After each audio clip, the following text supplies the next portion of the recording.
नमस्कार, आप सबका बहुत बहुत स्वागत है मेरे चैनल नवनीत टॉक्स में। बच्चों, आज हम हरिहर काका पाठ का तीसरा भाग देखने जा रहे हैं। हरिहर काका पाठ का पहला और दूसरा भाग हमने पहले ही देख लिया है। दोनों का लिंक जो है मैं डिस्क्रिप्शन बॉक्स में दे दूंगी। आज हम इस पाठ का तीसरा भाग देखेंगे। तो आइए शुरू करते हैं आज का ये वीडियो। दूसरे भाग में हमने देखा था कि हरिहर काका से माफ़ी मांगने के बाद जो उनके भाई हैं वो उन्हें घर ले आते हैं और गांव के लोगों को भी हरिहर काका के घर में घटी इस घटना के बारे में पता चल जाता है। अब गांव के लोग जो हैं वो दो वर्गों में बंट जाते हैं। वर्गों का मतलब है समूह, दो समूहों में बंट जाते हैं। अब यहाँ पर ये जो गांव वाले दो वर्गों में बंट गए हैं वो आखिर क्या कह रहे हैं, उनके क्या विचार हैं, आइए देखते हैं। सभी गाँव वाले हरिहर काका की परेशानी का समाधान ढूंढ रहे थे।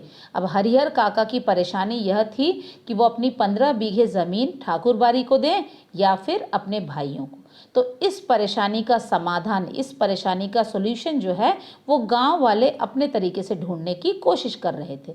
अब वो क्या कर रहे थे, आपस में बहस भी करने लगे। अब यहाँ पर गांव के लोग जो दो वर्गों में बंट गए थे, ये दोनों ही वर्ग अपने अपने तरीके से अपने विचार को सही ठहरा रहे थे और कभी कभी इस चीज को लेकर के उनमें बहस भी हो जाती। एक वर्ग धर्म को मानने वाला था। अब यहाँ पर दोनों वर्गों में एक जो वर्ग था, एक जो समूह था, वो धर्म को मानने वाला था, धार्मिक विचारों का था। उनकी क्या इच्छा थी या वो क्या चाहते थे?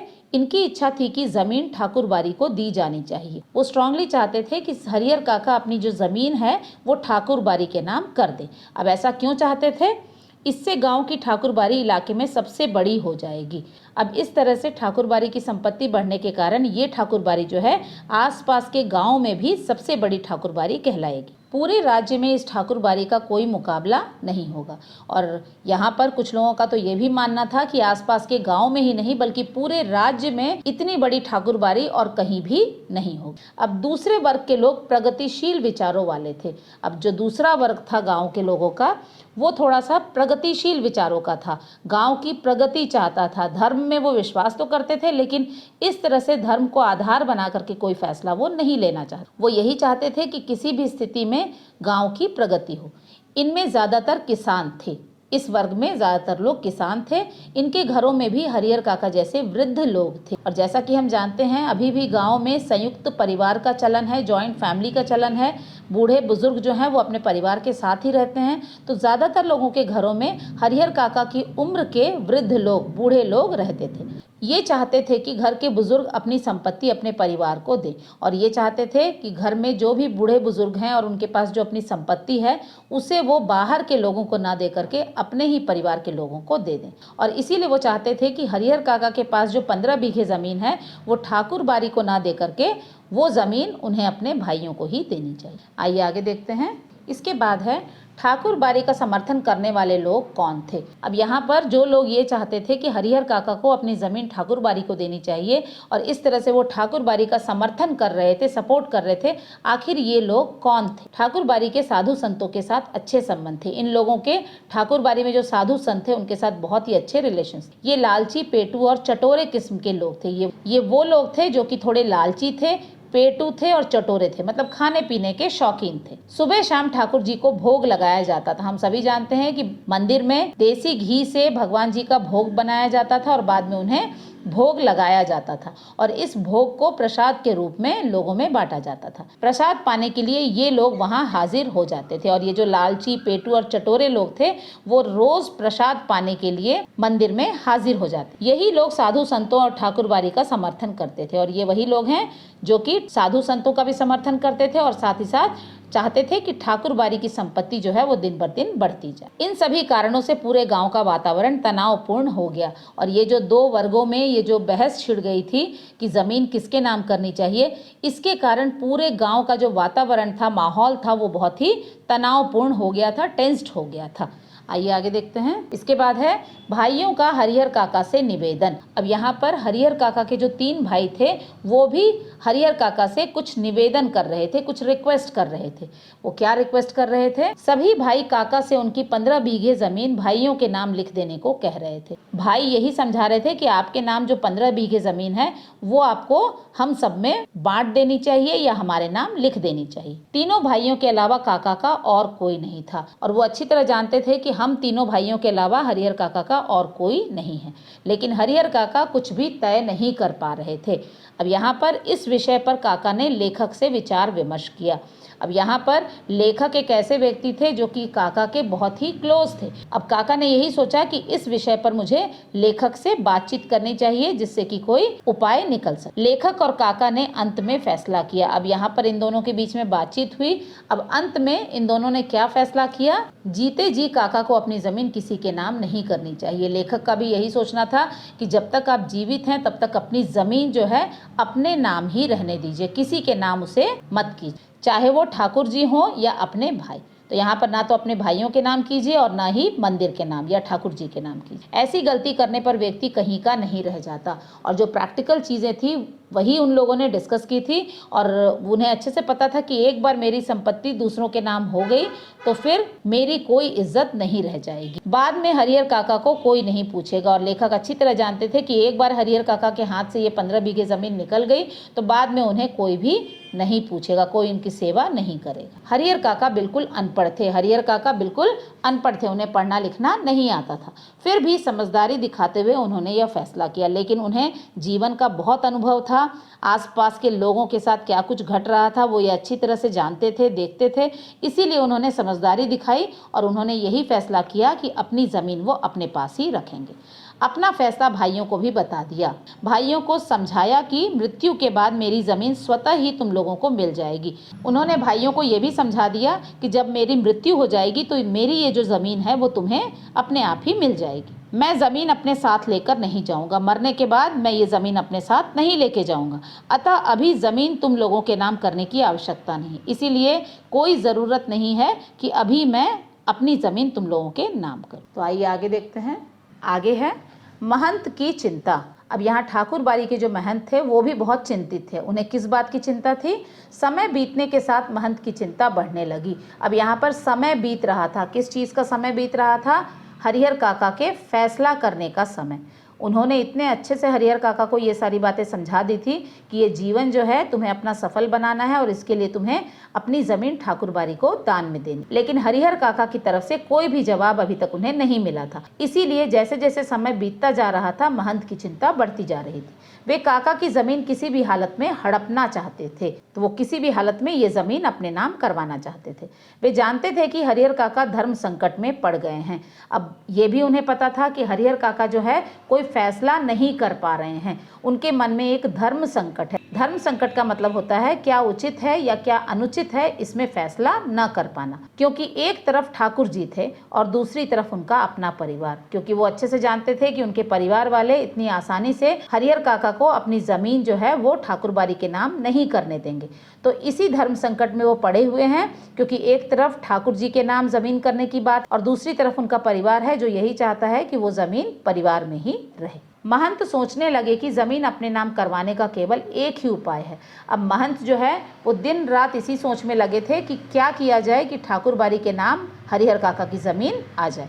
अब उन्हें ये लगने लगा कि ठाकुर बाड़ी के नाम ये ज़मीन करवाने का केवल एक ही रास्ता है। वो क्या रास्ता था? हरिहर काका का अपहरण कर लिया जाए। अपहरण का मतलब होता है किडनैप करना, मतलब किसी की इच्छा के विरुद्ध उसे कहीं पर ले जाना या उसे बंदी बनाकर रखना। तो हरिहर काका का अपहरण करने का उन्होंने सोच लिया। जबरदस्ती काका की ज़मीन ठाकुर जी के नाम लिखवा ली जाए। और अपहरण करने के बाद ये किया जा सकता है कि हम जबरदस्ती हरिहर काका से उनकी ज़मीन जो है ठाकुर जी के नाम लिखवा सकते। एक बार ज़मीन ठाकुर जी के नाम हो गई तो अब एक बार ये प्रोसेस खत्म हो जाए, ठाकुर जी के नाम ज़मीन हो जाए, बाद में हरिहर काका स्वयं भी राजी हो जाएंगे और बाद में हरिहर काका का भी हो सकता है मन बदल जाए और उन्हें अपना फैसला सही लगने लगे।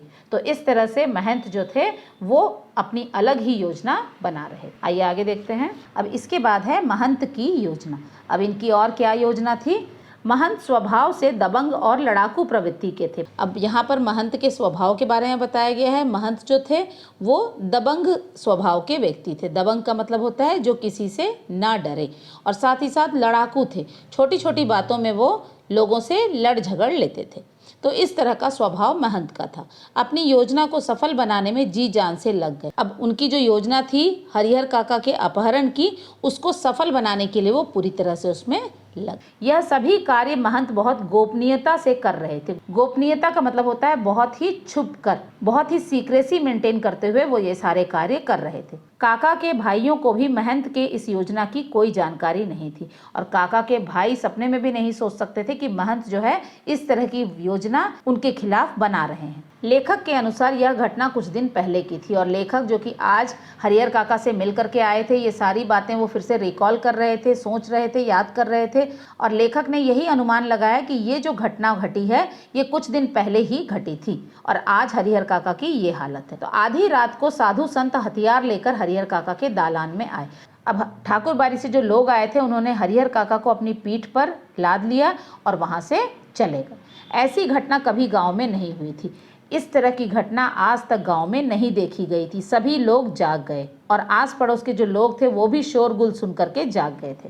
हरिहर काका के शुभ चिंतक उनके घर आने लगे। अब ऐसे लोग जो हरिहर काका के परिवार के काफी नजदीक थे वो सभी आकर के उस घटना के बारे में पूछने लगे। बाकी के लोग अपने घर की छत और दालान में खड़े होकर तमाशा देखते और बातें बनाते रहे और बाकी के जो लोग थे जो कि हरिहर काका के परिवार को उतने अच्छे से नहीं जानते थे वो लोग अपनी छतों से देख रहे थे और कुछ लोग दालान में आ गए थे और वहां खड़े होकर के बस तमाशा देख रहे थे और आपस में बातें कर। आइए आगे देखते हैं। इसके बाद है भाइयों द्वारा काका की खोज। अब हरिहर काका के जो भाई थे वो पूरे जोर शोर से अपने भाई हरिहर काका की खोज में लग गए थे। अब वो उन्हें कहाँ खोज रहे थे? गांव वालों के साथ तीनों भाई काका को खोजने निकले। सभी को आशंका थी कि यह काम महंत का ही है। सभी को ये पूरी तरह से शक था कि ये जो हरिहर काका का अपहरण हुआ है यह काम महंत ने ही करवाया है और इसीलिए सभी ठाकुरबाड़ी पहुंचे। सभी गांव वाले और भाई ठाकुरबाड़ी पहुंच। ठाकुरबाड़ी में खामोशी छाई हुई थी लेकिन वहां का माहौल बहुत ही शांत था।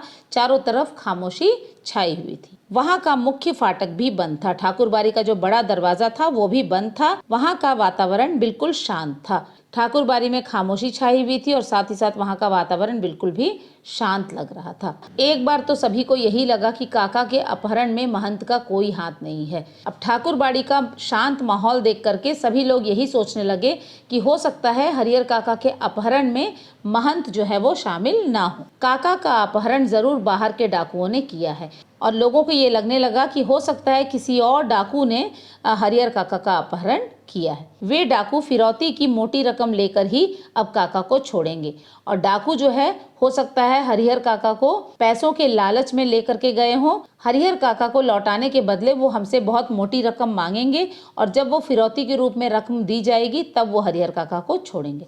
तो इस तरह के विचार भी भाइयों के मन में आने लगे। भाई और गांव वाले काका को खोजने दूसरी दिशा में जाने लगे। हरिहर काका के जो भाई थे वो हरिहर काका को अब ठाकुरबाड़ी में ना खोज करके दूसरी दिशा में खोजने का उन्होंने विचार किया और दूसरी दिशा में वो जाने लगे। काका के ठाकुरबाड़ी में होने की आशंका, लेकिन तभी कुछ ऐसा घटने लगता है कि गांव वाले और भाइयों को ये शक होने लगता है, आशंका होने लगती है कि काका जो है वो ठाकुरबाड़ी में ही है। तो आइए देखते हैं क्या होता है। तभी ठाकुरबाड़ी के अंदर से कुछ लोगों के बातें करने की धीमी आवाज़ आई। तभी गांव वालों को और भाइयों को ऐसा लगा कि ठाकुरबाड़ी के अंदर जो है कुछ लोग बहुत ही धीरे धीरे बातें कर रहे हैं। भाइयों और गांव वालों के कान खड़े हो गए। सभी लोग ध्यान से उस चीज़ को सुनने लगे। भाइयों को विश्वास हो गया कि काका ठाकुरबाड़ी में ही हैं और यहाँ पर थोड़ी ही देर में भाइयों को पूरा विश्वास हो गया कि काका कहीं और नहीं गए हैं, काका जो हैं वो ठाकुरबाड़ी में ही हैं। सभी ठाकुरबाड़ी का फाटक पीटने लगे और जो बड़ा सा दरवाज़ा था ठाकुरबाड़ी का, सभी गांव वाले और भाई जो हैं दरवाज़ा खटखटाने लगे ताकि वो दरवाज़ा अंदर से खोला जाए।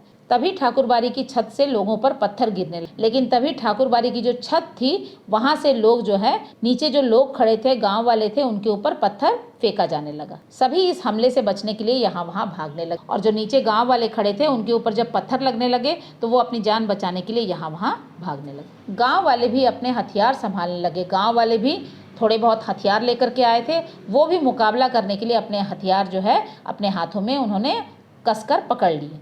तभी ठाकुरबाड़ी से फायरिंग शुरू हो गई, लेकिन दूसरे ही पल ये देखा गया कि ठाकुरबाड़ी के अंदर से फायरिंग शुरू कर दी। मतलब कि उनके पास बंदूकें भी थी और उन्होंने बंदूक चलाना शुरू कर दिया।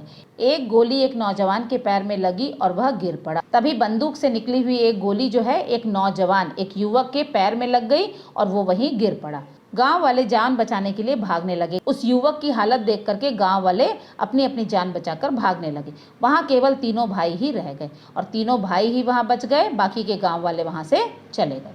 वे जानते थे कि इस युद्ध को जीतना संभव नहीं है। भाइयों को अच्छी तरह समझ में आ गया कि इस तरह से इस लड़ाई को जीतना बिल्कुल भी संभव नहीं है। वे तीनों कस्बे के पुलिस थाने की ओर दौड़ पड़े और इसके बाद उन्हें यही लगा कि उन्हें पुलिस की मदद लेनी चाहिए और वो उस कस्बे में, उस टाउन में जो पुलिस थाना था, वो तेजी से पुलिस थाने की तरफ जाने लगे। आइए आगे देखते हैं। इसके बाद है ठाकुरबाड़ी के अंदर की स्थिति। अब ठाकुरबाड़ी के अंदर क्या कुछ चल रहा था, आइए देखते हैं। महंत काका से जबरन कुछ कागजों पर उनके अंगूठे का निशान लगवा रहे थे।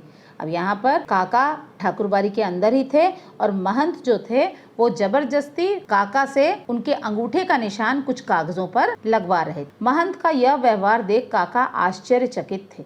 अब यहाँ पर महंत का अचानक इस तरह का व्यवहार देख करके काका को विश्वास नहीं हो रहा था कि ये वही महंत हैं जो कि कुछ दिन पहले उनसे धर्म की बातें कर रहे थे। सपने में भी काका ने महंत के इस रूप की कल्पना नहीं की थी। कभी भी उन्होंने सपने में भी नहीं सोचा था कि महंत जो है उनके साथ ऐसा व्यवहार करेंगे। आज काका को महंत घृणित, पापी और दुराचारी नजर आ रहे थे। आज जो है काका के मन में महंत के लिए बिल्कुल भी कोई मान सम्मान नहीं था, बल्कि उनका मन जो था वो महंत के लिए घृणा से भर गया था। वो उन्हें पापी और दुराचारी नजर आ रहे थे। आज काका को अपने भाई का परिवार ज्यादा पवित्र, नेक और अच्छा लगने लगा। काका यही सोच रहे थे कि इस महंत से अगर मैं अपने परिवार की तुलना करूं तो मेरा परिवार जो है कहीं ज्यादा इनसे अच्छा है, पवित्र है और नेक। आइए आगे देखते हैं। हरिहर काका घर जाने के लिए बेचैन थे। हरिहर काका अब किसी भी तरह से जल्दी अपने घर जाना चाहते थे। साधु संत काका को पकड़े हुए थे। बाकी के जो साधु संत थे उन्होंने काका को पकड़ रखा था। महंत अब भी काका को धर्म की बातें समझा रहे थे और महंत जो थे वो अभी भी धर्म की बातें उन्हें समझा रहे थे। महंत के अनुसार अभी जो कुछ भी हो रहा है वह अच्छा ही हो रहा है। महंत यही कह रहे थे कि जीवन में जो कुछ भी होता है वो अच्छा ही होता है और बाद में हरिहर काका को भी समझ में आ जाएगा कि जो हुआ सब अच्छा ही हुआ और कुछ देर के बाद तुम्हें भी ये लगने लगेगा कि जो भी मेरे साथ हुआ वो कहीं ना कहीं अच्छा ही हुआ। तो इस तरह से अब भी इस स्थिति में भी महंत जो है धर्म की बातें काका को बता रहे थे। आइए आगे देखते हैं। इसके बाद है हरिहर काका की स्थिति और ठाकुरबाड़ी में पुलिस का आना। अब ठाकुरबाड़ी में पुलिस किस तरह से आ गई और हरिहर काका की क्या स्थिति है। हरिहर काका से जबरन अंगूठे का निशान लगवाने का प्रयास। हरिहर काका से सफेद कागजों पर जबरदस्ती अंगूठे का निशान लगवाने का प्रयास किया जा रहा था। तीनों भाई सुबह से पहले ही पुलिस लेकर ठाकुरबाड़ी आ गए। अब तीनों भाई जो हैं वो पुलिस थाने चले गए। वहाँ उन्होंने सारी स्थिति उन्हें बताई और पुलिस लेकर के वो ठाकुरबाड़ी आ गए। जीप में एक दरोगा, 8 सिपाही और 3 भाई थे। एक ही जीप में एक दरोगा थे, 8 उनके साथ सिपाही थे और ये तीनों भाई भी उसी जीप में बैठ करके आ गए। पुलिस इंचार्ज ने ठाकुरबाड़ी के फाटक पर आवाज लगाई और दस्तक दी। अब यहाँ पर पुलिस इंचार्ज जो थे वो जीप से उतरे। उन्होंने ठाकुरबाड़ी का जो बड़ा सा गेट था, फाटक था, वहाँ पर जोर जोर से आवाज़ लगाई और वहाँ पर दस्तक दी, मतलब उसे खटखटाना उन्होंने शुरू कर दिया। अंदर से कोई जवाब नहीं आया। अब भी बिल्कुल चारों तरफ शांति छाई हुई थी। पुलिस के जवान ठाकुरबाड़ी को चारों तरफ से घेर लेना चाहते थे। जो पुलिस इंचार्ज थे उन्होंने अपने जवानों को यह आदेश दिया कि ठाकुरबाड़ी को चारों तरफ से घेर लिया जाए। लेकिन यहाँ पर एक परेशानी थी कि जवानों की संख्या कम थी। जो जवान थे, सिपाही थे, वो संख्या में कम थे। विशाल ठाकुरबाड़ी को पूरी तरह घेर नहीं पाए। ठाकुरबाड़ी इतने बड़े क्षेत्र में फैला हुआ था, इतने बड़े एरिया में फैला हुआ था कि उतने कम जो सिपाही थे उनके लिए ये संभव नहीं था कि पूरी ठाकुरबाड़ी को चारों तरफ से घेर लिया। फिर भी किसी तरह सभी पुलिस के जवानों ने अपना मोर्चा संभाल लिया। लेकिन फिर भी जो पुलिस थी उसने अपना काम किया और अपनी अपनी पोजीशन, मोर्चा का मतलब होता है अपनी अपनी पोजीशन, उन्होंने संभाल ली। सभी सुबह होने की प्रतीक्षा करने लगे। सभी इसी इंतजार में थे कि रात का अंधेरा जो है वो खत्म हो जाए और सुबह हो जाए ताकि उजाले में सब कुछ साफ साफ नजर आ सके और कार्यवाही की जा सके। आइए आगे देखते हैं। इसके बाद है हरिहर काका के भाइयों की पुलिस से अपेक्षा। भाइयों को पुलिस से बहुत ज्यादा एक्सपेक्टेशंस थी। अब क्या अपेक्षाएं थी, आइए देखते हैं। पुलिस के आने के बाद भी ठाकुरबाड़ी से कोई बाहर नहीं आया। पुलिस ठाकुरबाड़ी के दरवाजे पर खड़ी थी, लेकिन फिर भी ठाकुरबाड़ी के अंदर से कोई भी फाटक खोलकर बाहर नहीं आया। भाइयों को यह विश्वास था कि पुलिस तुरंत ही साधु संतों को गिरफ्तार कर लेगी और तीनों भाई जो थे जब पुलिस को साथ लेकर के आ रहे थे तो उन्हें ये पूरा विश्वास था कि पुलिस जो है वो तुरंत कार्रवाई करेगी और साधु संतों को तुरंत ही गिरफ्तार कर लिया जाएगा। लेकिन ऐसा नहीं हुआ। लेकिन ऐसा कुछ भी नहीं हुआ। वहाँ का माहौल अब भी शांत ही था। अब तक भी चारों तरफ शांति ही छाई हुई थी, कोई गिरफ्तारी अब तक नहीं हुई थी। ये भी संभव था कि साधु संतों ने पुलिस को आते हुए देख लिया था। कहीं ना कहीं ये लोग सोच रहे थे कि हो सकता है उन लोगों ने पुलिस को देख लिया है, इसीलिए सभी शांत अंदर छिप करके बैठे हैं, इसीलिए वे सभी खामोश हो गए। पुलिस की कार्यवाही, अब पुलिस ने अपनी कार्यवाही करनी शुरू कर दी। अब उन्होंने क्या किया, आइए देखते हैं। सुबह होने में बस थोड़ा ही समय बचा था, अब सुबह होने ही वाली थी। पुलिस इंचार्ज साधु संतों को बार बार फाटक खोलने को कह रहे थे। अब पुलिस इंचार्ज जो थे वो अंदर जो साधु और संत छुपे बैठे थे उन्हें बार बार यही कह रहे थे कि जल्दी से जल्दी वो अपना फाटक खोल दी। सभी को आत्मसमर्पण करने को कहा जा रहा था और पुलिस ये भी कह रही थी कि तुरंत ही वो सभी आत्मसमर्पण कर दें, मतलब सरेंडर कर दें, अपने आप को पुलिस के हवाले कर दें। पुलिस हवाई फायर भी कर रही थी और बीच बीच में पुलिस जो है अपनी गन से हवाई फायर भी कर रही थी, लेकिन चारों तरफ खामोशी थी। अब भी चारों तरफ शांति और खामोशी छाई हुई थी। ठाकुर बारी की तरफ से कोई जवाब नहीं आ रहा था, अंदर से कोई भी पुलिस की बातों का कोई जवाब नहीं दे रहा। आइए आगे देखते हैं। इसके बाद है सुबह होने के बाद ठाकुर बारी की स्थिति। अब सुबह हो चुकी थी, अब वहाँ की क्या स्थिति थी। सुबह होते ही एक वृद्ध साधु ने फाटक खोला। एक बहुत ही बूढ़े से साधु ने ठाकुर बारी का दरवाज़ा जो है वो खोल दिया। उसकी उम्र 80 वर्ष से अधिक होगी, 80 साल से अधिक उसकी उम्र लग रही थी।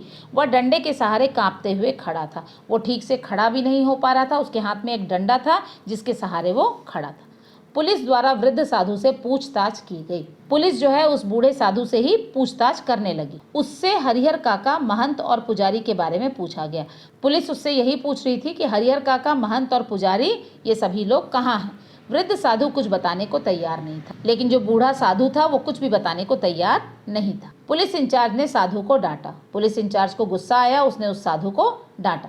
फिर भी वह यही कहता रहा कि उसे कुछ भी पता नहीं है, लेकिन वो ये एक ही बात पर अड़ा रहा कि उसे कुछ भी पता नहीं है। साधु की उम्र देखकर उसे छोड़ दिया गया। वो इतना बूढ़ा था कि उसकी उम्र देख करके उसके ऊपर तरस आ रहा था और पुलिस ने उसे छोड़ दी। आइए आगे देखते हैं। इसके बाद है ठाकुर बारी की तलाशी। अब पुलिस ने यही सोचा कि ठाकुर बारी की तलाशी ली जाए। पुलिस ठाकुर बारी की तलाशी लेने लगी।